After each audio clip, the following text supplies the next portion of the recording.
ఏమ్రా ఎండ కొట్టుడింగు చెమట పట్టుడింగు దుప్పైతాను కాక జరా చూడు రాదు. మన దగ్గర పైసలు ఆడినారా? సర్లే నేను చూసుకుంటా, ఇచ్చి పడేద్దాం.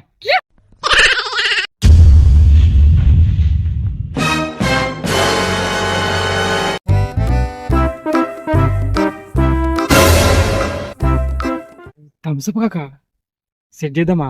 వాడు అడిగినట్లు లేడు గారా. నేను ఉన్నా కదా కాక, నేను చూసుకుంటా. ఎట్లా చెప్తా ఒక మాట. लेकिन ये साला कर क्या रहा है यहाँ पे?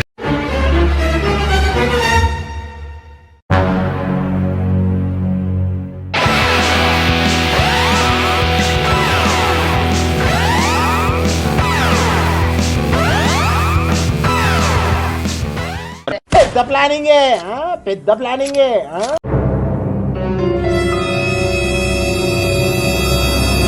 మరి ఇంత పని చేసిండ్రా 500 బొక్క. 500 ఇక 20 రూపాయలు థమ్స్అప్ పట్టుకుని 500 అంటావు నువ్వు. అమ్మ చేస్తారా? నాకు బ్రేకప్ అయిందని అలా గట్టి మంది కలుపుకొని తాగి చచ్చిపోదాం అనుకున్నా. అది ఇప్పుడు నువ్వు తాగినావు. మళ్ళీ వాళ్ళు కనుక్కుందాం అనుకుంటే పైసలు కూడా లేవు. నేను ఉన్నా కదా కాక, నేను చూసుకుంటా. గట్టి మందా